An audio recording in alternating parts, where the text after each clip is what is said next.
সংসারে কিছু আচরণের মধ্য দিয়ে কিন্তু সংসারের লক্ষ্মী বজায় থাকে, সেই বিষয়গুলো নিয়ে আজকে ভিডিওটি সেগুলো সেরে নিলাম। প্রথমে তো ফুল পাতা এনে তারপরে বাসি কাজ সেরে নিলাম। বৃহস্পতিবারের দিনকে সব থেকে বেশি মানা লাগে। প্রথমে তো ঘর দোর পরিষ্কার করে নিলাম, তারপরে হচ্ছে এই তো পুজোর ঘরে চলে আসলাম। আগে তো আমি তুলসী গাছে জল দিয়ে প্রতিবারের দিনকে আর সংসারে কিছু মঙ্গলের জন্য সব কাজগুলো আমি করে নেওয়ার চেষ্টা করি। এতে করে আমার সংসারে শ্রীলক্ষ্মী বজায় থাকে এবং সংসারও কিন্তু অনেক সুখের হয়। এই আচরণগুলো কিন্তু আমরা মেয়েরাই করে সংসারটাকে সুন্দরভাবে গুছিয়ে রাখতে পারি। আজকে তো বৃহস্পতিবার, তো লক্ষ্মীর ঘট পাতবো। প্রথমে আমি সিঁদুর দিয়ে নিলাম, দিয়ে একটা স্বস্তিক চিহ্ন এঁকে নিচ্ছি। আর এই ঘটে স্বস্তিক চিহ্ন মঙ্গলের প্রতীক, সেজন্য আমি স্বস্তিক চিহ্ন দিয়ে নিই।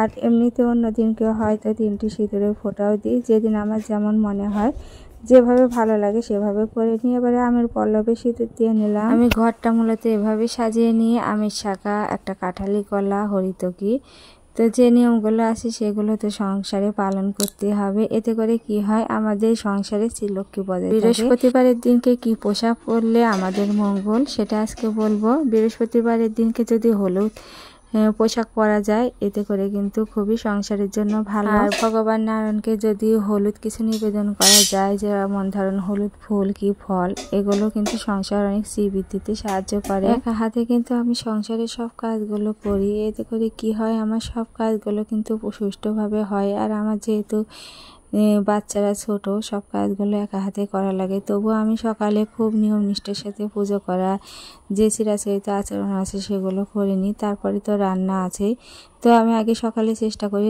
আমি পুজোটা সেরে নিতে। আর পুজো দেওয়ার কাজ হয়ে গেলে মনে হয় যে কতটা শান্তি, আমি ভগবানকে পুজো দিতে পেরেছি। বিশেষ করে গোপাল সোনা আছে, তার ভোগ যদি আমি টাইমের মতো দিই তাহলে আমার খুবই ভালো লাগে। তো চেষ্টা করি সকাল সকাল এসে আগে ঠাকুর পুজো দিয়ে নিতে। তো আমি উলুধ্বনি দিয়ে লক্ষ্মীর ঘর পেতে নিলাম। এবারে আমি আচমন করে তারপরে পুজোয় বসবো। আর আগে তো আমি এসে গঙ্গা জল ছিটিয়ে নিয়েছি গায়ে।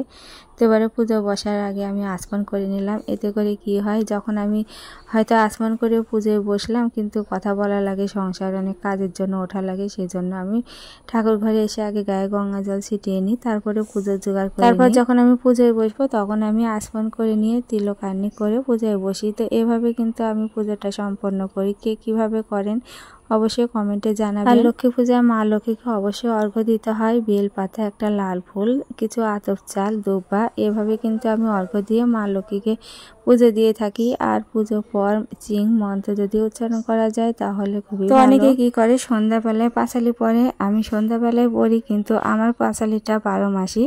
তো বৃহস্পতিবারে যে পাঁচালিটা আছে সেটুকু আমি পুজো করার সময় পড়ি। আর সন্ধ্যাবেলায় হচ্ছে আমি বৈশাখ মাস, জ্যৈষ্ঠ মাস এটা আছে সেভাবে পড়ি। যাই হোক, পুজো সেরে এবারে খাওয়া দাওয়া করে নেব। তো সবাই ভালো থাকবেন, নমস্কার।